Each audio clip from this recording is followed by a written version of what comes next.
Yo guys, dahil nagising ako ng maaga ngayon at napayos ko na yung bike ko kagabi, samahan nyo ako ngayon magtagaytay. Day 1 ko lang ulit. And kasama natin si Kuya, Jempo siya muna ngayon. Jempo.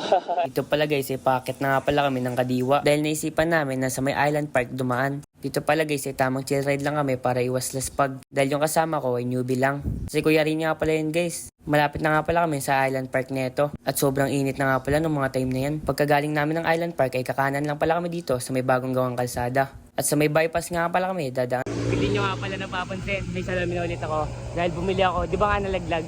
Pero pares nga lang pala ulit. Pero nandito kami, sumarket kami sa may bypass ng hindi ko alam to eh. Dito pala guys, ay nasa highway na ulit kami. Napakadaming truck nga pala. Tama antay lang pala ako kay Kuya dito. Nasa Alto na kami ng Dasma. Laspag na nga pala daw siya dito guys. Ay ko. Asa silang na pala kami guys. Chill ride lang para hindi mapagod.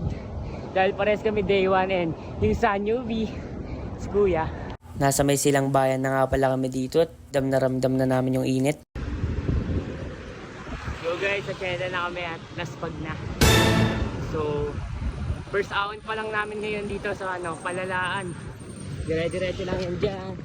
Tapos pa-out namin. Kaya pa. At guys, unang ahon na nga pala. Dito natin masusubukan si Kuya rin kung ano ang magiging reaction niya. Tapos ito siya. Tapos dire-diretso. Pagkatapos namin umahon sa kabila, ito na yung pangalawang ahon. Medyo mahirap. Kita nyo naman sa itsura ni Kuya Rin. At habang naahon pala ako, hindi ko na malayan na wala na pala siya sa likod ko. Dahil sobrang talik nga pala ng mga ahon. Kaya naisipan ko na bumalik na lang. Dahil baka mamaya napano na siya. So guys, di ko pala makita si Kuya Rin na nasa likod ko. Tinutulak ko siya eh. Kaso kumalas. Kaya tara, babalikan ko ngayon.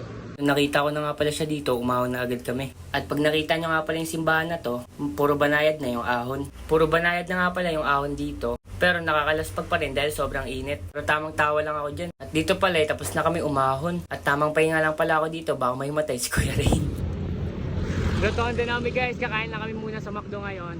Tapos akit kami Sky Ranch. Pagod! Puro lusong na rin, thank you. Sobrang laspagi. Nagpicture nga lang pala kami dito at akit na rin ng McDo. At nakita ko nga pala dito si Kuya Popoy. Shout out kay JL Nieves yan. Follow niyo yung page niya guys. Ingat kayo lagi. At pagkapasok namin ng McDo ay umorder agad kami. Dahil pares kaming nagugutom na. Sobrang sarap nga pala kumain dito guys dahil sobrang ganda ng view. Talaga ka. Tapos namin kumain guys. Balik na kami. Punta kami ngayon Sky Ranch. Papahirapan ulit yung sarili. Packet nga pala kami dito ng Sky Ranch. Kita nyo naman kay Kuya Rin na pagod na. Day 1 ba naman?